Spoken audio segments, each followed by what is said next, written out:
Salve, salve, gente amiga da bola, salve, salve, gente amiga do futebol. Estamos chegando, invadindo mais uma vez a telinha do seu smartphone, do seu tablet, do seu desktop. Hoje para falar de um assunto muito legal e ao mesmo tempo muito preocupante para alguns clubes. Vamos falar de dinheiro, finanças. E aí, seu clube tá com grana, tá devendo? E aí, como é que vai ser? Como vai se virar aí nesse período pós-pandemia? Vai pagar salário? Está correndo risco? E aí? Vitão, começo com você, meu filho. Você que é torcedor aí do Alviverde. O Alviverde fez o trabalho de casa aí durante muito tempo, contou com a ajuda do Paulo Nobre e hoje está em dia. E aí? O dono da grana, né? E o futuro? E o futuro do Palmeiras? Como é que vai ser? Cara, o Palmeiras no começo da década ali, 2010, 2011, 12, estava assim, num buraco sem fim e não dava nem para... Você nem se tinha mais fundo que aquilo. E, assim, chegou Paulo Nobre, né?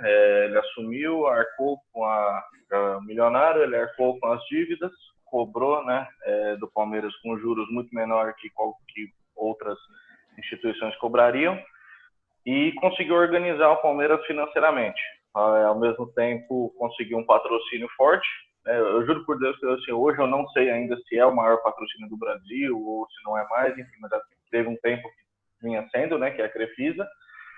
E assim, o Palmeiras ele ficou numa situação muito confortável, porque ao mesmo tempo que organizou as contas, conseguiu um patrocínio forte, chegou por um tempo a estar junto com o Inter, como o time que tinha mais sócios torcedores no Brasil. Todo jogo estádio lotado, renda, assim, qualquer jogo no Allianz Parque com 25 mil pessoas dá 1,5 milhão de renda. Jogo importante que bate quase 40 mil pessoas já chegou a 3, 4 milhões de renda. Então, assim, no começo o Palmeiras se organizou, pegou um patrocínio forte e depois conseguiu, assim, hoje o Palmeiras ele consegue se manter sem o patrocínio melhor ainda, mas ele consegue se manter com essa questão de sócio-torcedor, bilheteria que é muito forte, esse tipo de coisa. Só que, caiu, voltei. Falou em dinheiro, ó. Pois é. É coisa palmeirense cair, entendeu? Caiu na conta do Palmeiras. Olha a maldade. É só aqui. Derrubou na área pênalti. O problema é que assim, na atual gestão do Maurício Gagliotti, que está tendo muitas críticas por grande parte da torcida, é que assim, o Maurício ele meio que estacionou nesse conforto financeiro que o Palmeiras tem. E assim, ele não tem pulso de presidente, de tomar as rédeas, tanto que agora foi mandado embora, né, mas o diretor de futebol era o Alexandre Matos, e a impressão clara que a gente tinha é que, na verdade, quem mandava dentro do Palmeiras era o diretor. Então, assim, principalmente no último ano, tiveram diversas contratações caras, absurdas, e que ninguém entendeu até hoje. Né? Eu falo que ninguém, em sua consciência, consegue entender como que a gente paga 24 milhões no Carlos Eduardo, enquanto o Flamengo pagou 23 no Bruno Henrique. Então, assim, a gente não sabe se isso é esquema com empresário, se é, assim, pega jogador que é barato, pensando em se ele virar, vender lá na frente. Só sei que, assim, esse ano o sinal de alerta acendeu, porque aí começam a vir notícias de que ainda tem dívida ali, dívida aqui. Então, assim, no momento o Palmeiras ainda está confortável, mas precisa tomar cuidado para não estacionar nesse conforto e quando vê já se afundou de novo com mais gestões. Certo. Eu só queria completar uma coisinha em cima do que o Vitor está falando, que o Palmeiras realmente, durante muito tempo, investiu em muitos jogadores, investiu muito dinheiro, pagou caro, deu o exemplo do Carlos Eduardo, mas o Palmeiras contratou, enfim, muitos jogadores, tinha 2, 3 times, né, que é o que todo mundo dizia, que o Palmeiras poderia disputar qualquer campeonato em alto nível, porque tinha elenco para isso. Mas provavelmente o Vitor vai concordar comigo que em nenhum momento o Palmeiras foi contratar um craque, um cara assim maravilhoso para chegar e tomar conta do time. Contratou muito cara, nota 6, nota 7, que são bons jogadores, sim, indiscutível, mas que faltou o passo além, sabe? Gastou muito dinheiro com isso. E isso encheu também, o elenco, né? Exatamente, encheu o elenco. mas ficou só com um time competitivo e não com o time favorito que poderia ter durante todos esses anos.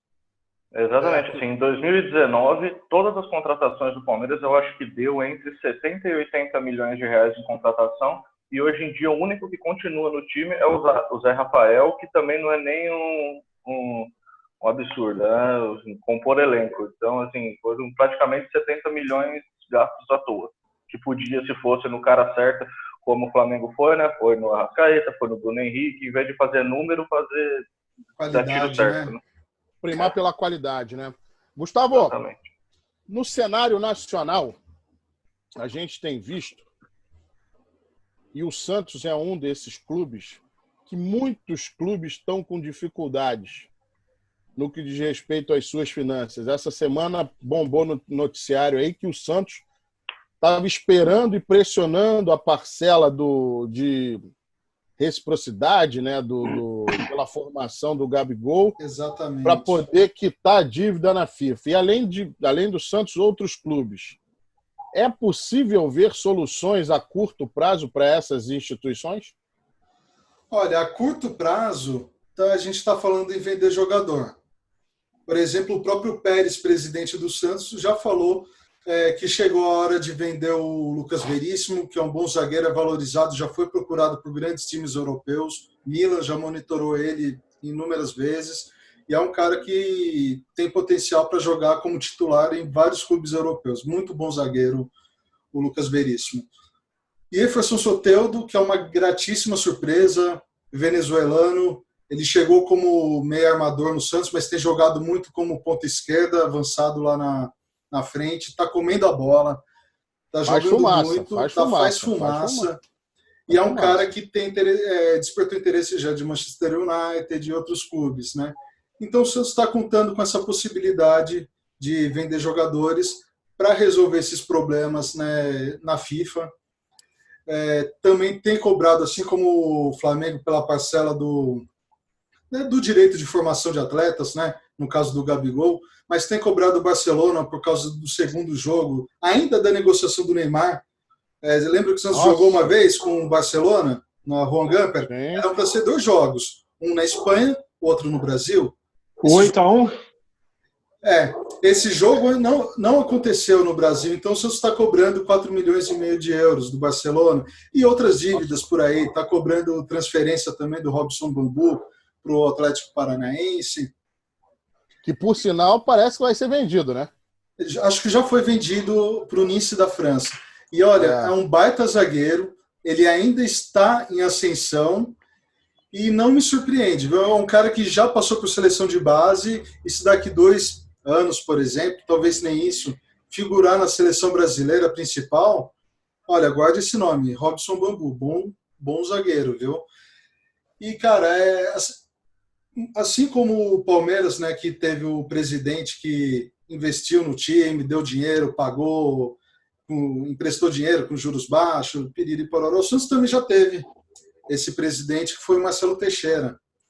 Ele fez exatamente a mesma coisa, tanto em ajudar a pagar dívida, a pagar salário, a contratar jogadores, e foi um presidente importante no Santos, porque voltou a botar o Santos em disputas. Foi com ele que o Santos foi campeão em 2002, né, campeão brasileiro, que o Santos voltou a ganhar os títulos paulistas, né, até ele saiu acho que em 2009, e quando entrou o Laor, que foi outro presidente super vitorioso, um cara carismático, e que dá um passo além no sentido de profissionalizar a gestão do Santos Futebol Clube.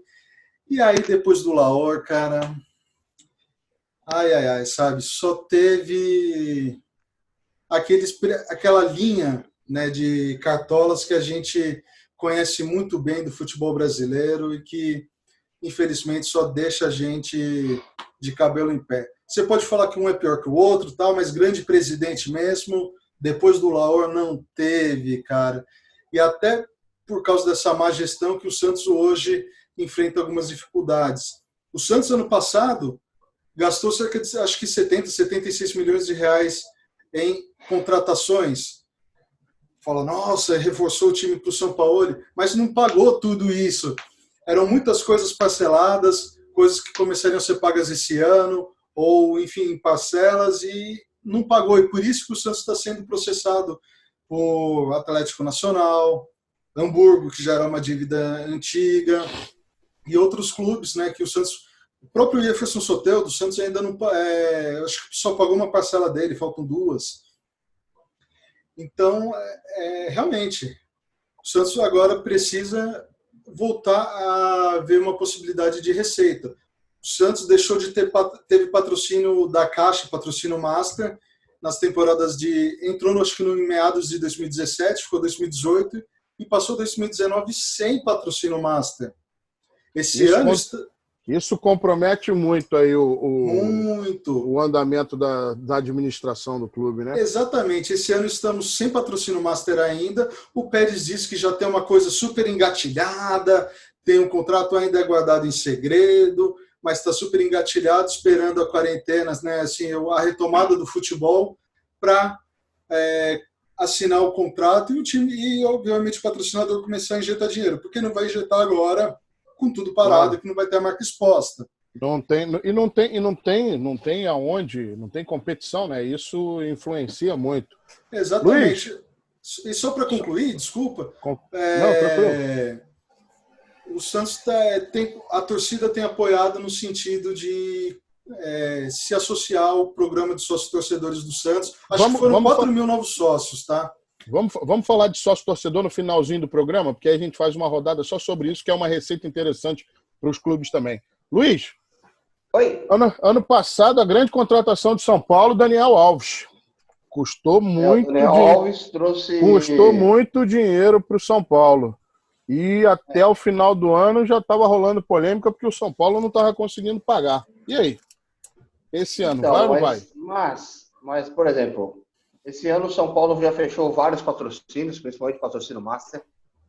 Continua sendo com o Banco Inter, que fechou o contrato com o São Paulo até o final da gestão do Leco, quer dizer, dezembro de 2020.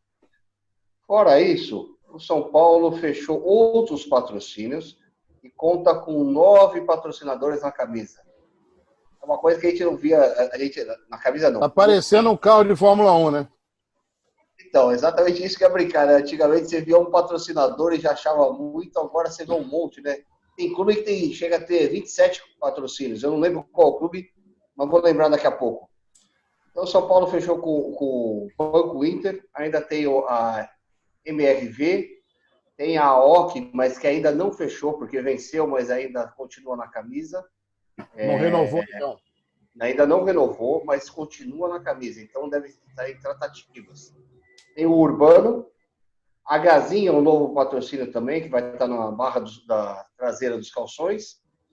Tem o Cartão de Todos, o Betsul e o Cimento Cauê. Quer dizer, o São Paulo aparentemente está bem calçado de patrocinadores. Não vou falar de cifras, mas aparentemente está bem calçado. E espero que ele consiga manter ou voltar àquela velha tradição de São Paulo, que era o time que não atrasava o pagamento, não tinha problema financeiro, e ao longo do tempo foi decaindo, né? A gente não ouve muito falar sobre isso, mas a gente sabe que nos últimos 2 anos o São Paulo teve alguns problemas com isso. Outra coisa que deve ajudar foi a venda do Antony, né? Vai pro atacante, né? Bom atacante. Bom atacante, vai fazer falta, mas para os cofres vai render 16 milhões de euros, que dá 96 milhões de reais, e ainda tem mais outros 6 milhões de euros que o São Paulo pode ganhar, condicionado à performance que ele tiver lá. A bonificação, né? Geralmente tem esse contrato de bonificação atrelado ao contrato principal. A única coisa é que, assim, ele está com alguns problemas para viajar. Lógico, todo mundo tem agora os problemas de viajar, sair por causa da pandemia. Então, vamos ver como é que vai ser a chegada lá do Antony na Holanda. Certo. Léo! Opa! Flamengo anuncia o fim da parceria com o Banco BS2. O banco estampa a marca no espaço master da camisa do clube até o dia 30. Já tinha perdido o patrocínio da Azeite Royal, mas em compensação existe essa especulação gigantesca em torno da Amazon. Parece que o contrato já está encaminhado, tudo certo. Mas e aí, outras marcas? Temos perspectivas? Bom, essa pandemia, né, pegou todos os clubes, foi no cerne da questão financeira de cada clube, né? Então, nesse sentido, o Flamengo teve aí alguns impactos também, além dos outros clubes do Brasil inteiro, né, do mundo como um todo. Estamos aí já com tratativas, né, com o Flamengo, tratativas com a Amazon, que já estava rolando antes mesmo do Banco BS2 romper, né, a quebra de contrato em função, alegando a questão da pandemia, enfim. O Azeite Royal também, que estampava no meião dos jogadores, também já saiu da linha de patrocínio, porém a TIM, que estampa no número, né, do uniforme, já assinou que vai querer continuar a renovar o contrato para a próxima temporada. Isso é bom, aliás, é uma receita... Aliás, só uma informação que parece que é bem legal isso. A TIM já sinalizou que não só vai renovar com o Flamengo, mas ela patrocina, parece que os 4 grandes aqui do Rio de Janeiro: Flamengo, Vasco, Fluminense e Botafogo. E tudo indica que ela vai aumentar um pouco mais a receita sobre esses patrocínios. Então, vai na contramão dessa onda que a gente está assistindo. Enquanto uns patrocínios estão saindo, outros estão estão se consolidando e ainda com um valor um pouco maior. Obviamente que não deve ser nada muito maior, mas todo recurso que entra nesse momento é importante, né? Com certeza, com certeza. Fora isso, essa negociação com a Amazon, além da marca Amazon ser uma marca de impacto, as cifras, né, que o clube está esperando, cobriria, digamos, um possível déficit em função da perda de receita, né, com bilheteria, venda de camisa, sócio-torcedor, e ajudaria os cofres, as finanças do clube, né? Mas se a gente parar para pensar no universo do Clube Flamengo, desde que iniciou a pandemia, o Flamengo já demitiu 62 profissionais, entre jogadores de categoria de base, administrativo, comissão técnica de categoria de base, e chegou a realizar aquele teste de estresse, né? Que é aquele, enfim, para projetar os 3 meses sem jogos, para ver o impacto, e nesse teste de estresse o clube ainda teria fôlego para absorver esse impacto da pandemia. Porém, hoje, né, a gente já viu notícia que o clube pretende liberar jogadores, os talentos, né, que subiram da categoria de base, que até fizeram parte da campanha do Campeonato Brasileiro do ano passado, da Libertadores, mas que vinham sendo aproveitados pontualmente. O Flamengo já anunciou que pretende emprestá-los para aliviar a folha salarial, né? Então, assim, você vê que por mais que tenha, de repente, se reestruturado financeiramente de 2013 para cá, da gestão Bandeira de Melo para cá, mesmo com essa reformulação na questão financeira, o clube está começando a sinalizar o golpe da pandemia. E isso é ruim para o Flamengo, que já se reestruturou, né? Estava nesse caminho de reestruturação. E eu ainda falo, quem ainda estava numa situação que, digamos assim, estava na draga, né? Com a situação financeira toda complicada, como Cruzeiro, Vasco, Botafogo, entre os outros clubes do Brasil, os grandes clubes do Brasil, realmente essa pandemia vai devastar. Assim, os clubes estão fadados a não ir para falência, não digo acabar, ser extinto, mas sair de uma pandemia bem cambaleando. Eu queria chamar a atenção pelo seguinte, pegando o gancho aí do Flamengo, o Flamengo parece que vai estar fazendo uma lista de dispensa de 7 jogadores. Eu não lembro, não tenho aqui o nome de todos, mas alguns já são. Pires, Berrio, Lucas Silva e Dantas. São 4 deles. E tem mais 3. Tem Hugo Moura também. Eu sei que tem mais 3, eu só não estou com eles anotados. Na semana passada, Bruno Maia, ex-vice de marketing do Vasco, fez uma live com o companheiro Mauro César Pereira da ESPN, enfim, falando sobre uma série de situações envolvendo o Vasco. Ele disse que o Vasco, de 2 anos para cá, o Vasco deu uma estagnada, ou seja, conseguiu segurar um pouco as pontas, e a tendência é que o Vasco comece o seu processo de reestruturação. Porém, ele não acredita, nas palavras dele, ele não acredita que leve o mesmo tempo do Flamengo, que foi aquela coisa dos 6 anos. Ou seja, o Vasco vai demorar um pouco mais em função de toda a sangria que houve no clube. Com relação a outros clubes brasileiros, vale a pena, e aí fica o recado para o nosso amigo que está assistindo, e vai lá, assiste também, depois volta para cá para comentar. César Grafietti, que é um especialista em finanças do esporte, deu entrevista tanto para a ESPN e para o Jorge Nicola.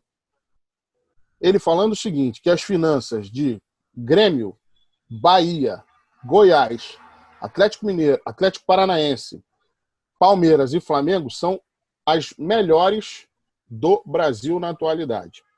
E que clubes como, mesmo essa questão do Bruno Maia tendo citado o processo de recuperação do Vasco, na opinião do César Grafietti, Vasco, Botafogo e Fluminense merecem muita atenção, além de São Paulo e Santos. Então, assim... Vasco e Botafogo ainda mais, né? Sim, sim, mas esses outros clubes também têm que prestar muito atenção. Com relação ao patrocínio do Flamengo, a saída do BS2 abre espaço para um outro banco estampar a marca no uniforme. Tudo indica que seja o BRB, o Banco de Brasília. Porque o Banco de Brasília já patrocina o basquete. E parece que tem todo o interesse em estampar na manga do uniforme a sua marca. Então, assim, do ponto de vista de finanças, a gente tem um panorama que muitos clubes vão sofrer de forma drástica os efeitos da pandemia.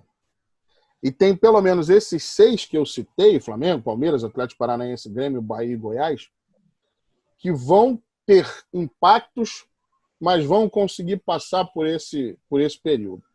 Já os outros vão ter que fazer muito esforço para poder honrar com seus compromissos. O Corinthians está devendo estádio. O Corinthians, então, está numa situação muito, muito complicada mesmo. Então, o que é bom a gente ressaltar é que, mesmo com alguns patrocínios e com algumas receitas que os clubes vêm perdendo, as diretorias vão ter que trabalhar, primeiro, já estão trabalhando na reformulação do seu quadro funcional. Estão trabalhando com dispensa, estão trabalhando com demissões, ou seja, isso tudo é para enxugar a folha. Vão trabalhar no intuito de conquistar novos patrocínios. O contrato de televisão está aí. Ou seja, deve ser pago na íntegra porque a fórmula do campeonato não vai mudar. E aí você tem disputa de Copa do Brasil, disputa de Campeonato Brasileiro e tem, obviamente, os times que ainda disputam a Libertadores. Sem contar o Campeonato Estadual. O Flamengo parece que se aproximou de forma muito certa da Globo para a transmissão dos últimos jogos do Campeonato Carioca. Vai ser pagamento por jogo transmitido. Vale então, assim, ressaltar que o campeonato inteiro, nenhum jogo do Flamengo foi transmitido. Não teve negociação enquanto isso. O único jogo transmitido do Campeonato Carioca do Flamengo foi pela Flá TV, Flamengo e Portuguesa. Então, assim, os clubes brasileiros eles vão passar por um período de extrema dificuldade em 2020 e 2021, porque isso vai se refletir, principalmente se a temporada virar. Principalmente Renato, se a temporada... Volto a falar. Cadê a CBF para comparecer, meu? A CBF até agora não sinalizou com nada. Porque e nem vai. Até porque a gente já conhece quem está lá no comando, né, o histórico de dirigentes da CBF, eles são egoístas, não vão colaborar, mas era a hora de comparecer e salvar os clubes. Todo mundo sabe que o produto da CBF chama-se Seleção Brasileira, é a mina de ouro. Só que também a seleção está numa draga danada, então, enfim, nada vai mudar. Vamos mudar rapidinho aqui, pessoal, porque a gente pode dar uma palhinha também justamente sobre os programas de sócio e torcedor, que é uma receita importante. O Vitor falou isso no começo, e assim, a gente viu que a receita de sócio-torcedor diminuiu, porque obviamente não tem futebol, a turma segurou a grana porque não tem onde gastar. Então, assim, por exemplo, eu falo aqui, o Flamengo finalizou 2019 com aproximadamente 138 mil sócios. Hoje está com 108. Ou seja, então, vamos dar uma rodada aí, e aí a gente já encaminha para o final do programa. Então, pessoal, vamos dar uma passadinha aqui rapidamente sobre sócio-torcedor, que é uma receita muito interessante para os clubes e que alguns clubes vêm perdendo associados, né, em função desse período da pandemia. Eu dou o exemplo do Flamengo, que fechou 2019 com aproximadamente 140 mil associados e hoje tem próximo de 110. Eu lembro que o Vasco fez uma campanha muito bonita no final do ano passado, chegou a marca de 170 mil associados, mas hoje também já deve ter perdido alguma coisa. E aí, deu um salto incrível, né? Deu um salto incrível. Sim. E aí, o que vocês podem falar a respeito? Fala aí, Gustavo. Cara, o programa de sócios torcedores, né, como eu mencionei há pouco, o Santos conseguiu dar um gás. A torcida está comparecendo e acho que em torno de 4 mil pessoas, pouco mais, se associaram ao Santos Futebol Clube, né, o programa Sócio Rei. E olha, em 2015 eu cheguei a desenvolver um programa de sócios torcedores para o Santos, legal. Mas essa história eu vou contar num Drops 7-1, tá? Porque vale a pena um programa só para isso. Vai criar o suspense. Vou criar esse suspense. Cara, o sócio-torcedor assim, ele abriu a possibilidade para a torcida, entre aspas, né, vamos dizer, parece que é uma forma da torcida também protestar sobre o que acontece ou não dentro do clube. O Palmeiras, quando começou a fase da melhora, né, a partir de 2015, deu um salto também de sócio-torcedor, chegou a ficar ali entre primeiro e segundo junto com o Inter, se eu não me engano. E, assim, o número de sócios-torcedores ele é diretamente ligado com a forma que a torcida vê que a diretoria está tratando, está trabalhando, se as coisas estão sendo bem feitas, questão de contratação. Não estou querendo dizer em contratar bons ou maus jogadores, mas, assim, quando a gente percebe que a coisa está uma bagunça, isso é em todos os clubes. O número de sócios-torcedores sempre despenca. Então, assim, se o time começa a ficar bagunçado, enquanto o time está bem, está brigando, está com times competitivos, o número de sócios-torcedores sempre cresce. Na hora que começa a ficar uma bagunça na organização, diretoria, normalmente sempre cai. Mas eu acho que hoje, assim, é uma das formas mais importantes dos clubes de gerar receita. Então, acho que consegue ser feita de uma forma como se fosse um protesto, assim, uma pressão da torcida de façam direito, senão essa receita vocês vão perder. Luiz, e aí? Tem notícia do sócio-torcedor de São Paulo ou de algum outro clube? Então, São Paulo foi o time pioneiro de sócio-torcedor no Brasil. Já tem mais de 21 anos disso. Inclusive a patente, né? Tem. A patente do nome sócio-torcedor é de São Paulo. Se você entrar www.sociotorcedor.com.br é de São Paulo. Em 1999, quer dizer, já chegou a ter 150 mil sócios-torcedores. Hoje tem uma base de 60 mil, né? Só que aí você vai ver os ativos, dá em torno de 28, 29 mil. Isso é pelo site, são números esse ano do site do ESPN. Quer dizer, aí você compara com o Vasco, que tem ativos 181 mil, ou o próprio Santos, né, que tem 29, quer dizer, um pouquinho a mais, mas Palmeiras, 170 mil sócios. São Paulo está muito abaixo. Então, ele tem que melhorar isso. Então, realmente, eu acho que é reflexo do que o Vitor falou. O time não tem sido muito competitivo no que tem feito. até ano passado fez um bom brasileiro, né? Conseguiu classificar para a Libertadores, mas ele tem oscilado demais. E eu acho que isso tem tirado muito o sócio-torcedor. A confiança do torcedor, né? Então, isso realmente abate, assim, a gente tem que crescer. Só pode crescer no mínimo esse ano de sócio-torcedor, a previsão é de 2 a 3 vezes o número que tem hoje, né? Vamos torcer para que a torcida compareça com o time que está sendo bem formado agora, tem feito jogos, estava fazendo jogos muito bons aí nesse ano de 2020, jogos consistentes, um time que tem demonstrado um futebol bem mais bonito do que os anteriores. Vamos ver se a torcida volta para empurrar o time como fez quando a gente estava quase caindo no ano que a gente foi mal no Brasileiro. Então, Gustavo, quer falar alguma coisa? Chamou? Sim, cara, eu concordo com o Vitor, né, quando ele fala, e o próprio Luiz, né, que acabou de falar, quando o time vai bem, né, os sócios aumentam, quando o time vai mal, baixa. Sabe por quê? Eu vou dar uma palhinha do que eu vou falar no Drops. Sabe por que eu fui desenvolver um projeto? O rei do spoiler. Lógico, né? Por que eu fui cortando, né? O cara é mó tesoura. Por que eu fui desenvolver um projeto de sócios torcedores para o Santos? Foi inclusive um projeto de TCC no MBA de marketing. Porque um gerente de futebol do Santos Futebol Clube em 2015 era uma conversa, enfim, amistosa. Comentei, eu sou sócio torcedor do Santos. Ele virou para mim: mas você é trouxa, cara? O que você ganha com isso? Meu, o cara que deveria defender o negócio me falar uma coisa dessa, mesmo que num tom amistoso. Aí eu falei, então eu vou resolver esse problema, né? E aí eu vou contar o resto da história no Drop 7-1. Tá ótimo. Léo, e aí, o que a gente pode esperar da receita de sócio-torcedor ainda para 2020? Será que a turma vai chegar junto aí e ajudar os clubes? Bom, o torcedor, né, o raiz, ele com certeza vai comparecer. Eu acredito que ele vai dar continuidade na sua contribuição mensal.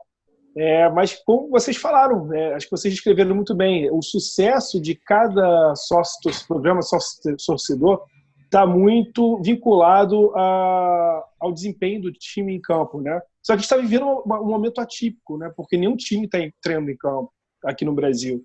Então, e ao mesmo tempo os torcedores também boa parte dos torcedores não estão trabalhando, então tiveram parte da sua renda comprometida por conta da pandemia, enfim. Então, é uma equação que está muito difícil ainda de você resolver e poder traçar um horizonte para ter um diagnóstico futuro. E o programa é interessante, todo o programa sendo bem feito, sendo bem formulado, um trabalho de marketing sendo bem feito, como foi o do Vasco, a ação feita no fim do ano passado, ajuda o time a pagar as finanças, pagar a folha salarial e arrecadar também na bilheteria. Porém, como vocês falaram, né? Se o time não ter bem, ou a própria diretoria, nem digo o time em campo, mas a própria diretoria não passar credibilidade, o que vai fazer? O que vai levar o torcedor a se motivar a investir o seu dinheiro no clube se o próprio clube não está sabendo gerir? Então, são várias vertentes que atingem aí o desempenho de um programa sócio-torcedor. E essa pandemia, nesse momento, atingiu também, além das finanças normais, né, também atingiu em cheio os programas. E aí tem aí alguns clubes, alguns torcedores que estão se mobilizando para ajudar a salvar as finanças e estão alavancando. Outros estão ali. Antes do meu comentário aí dessa rodada final, vamos lá, a hora Vamos lá, pessoal. Galerinha, vamos! Se inscreve no canal. Vamos. Joinha, comenta. Joinha, se inscreva no canal, marca o sino para receber as atualizações a cada novo vídeo do canal 7x1 e principalmente compartilha, ajuda a gente a crescer, compartilha nos grupos do WhatsApp. Isso aí, Facebook, vamos decolar. Telegram, LinkedIn, todos os lugares, onde quiser e puder, ajuda a gente.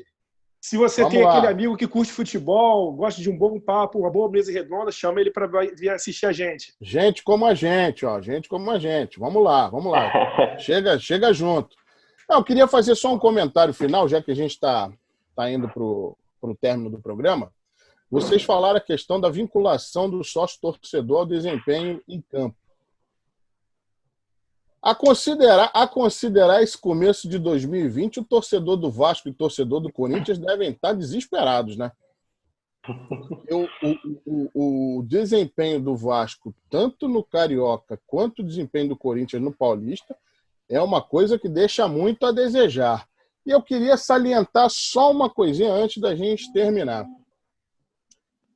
Muitas reprises de jogos vitoriosos aí pelos diversos canais, pelas diversas TVs, e os clubes vendendo ingressos solidários, ou seja, arrumando mais uma receitinha aí, ó.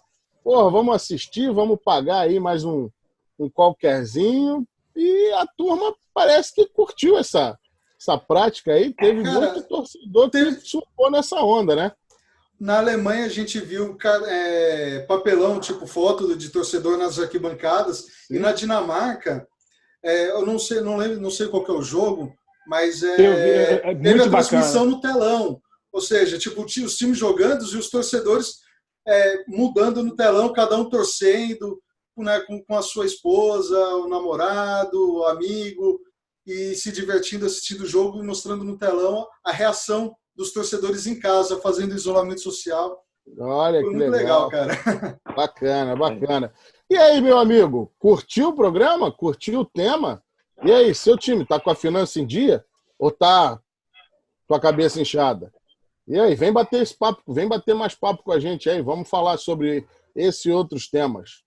Estamos chegando ao final aí de mais um programa 7x1. E na semana que vem, a gente está de volta com mais um tema bacana aí para a gente discutir. Vamos nessa, pessoal? Aquele abraço. Boa. E, ó, vamos lá, hein? Deixa seu comentário.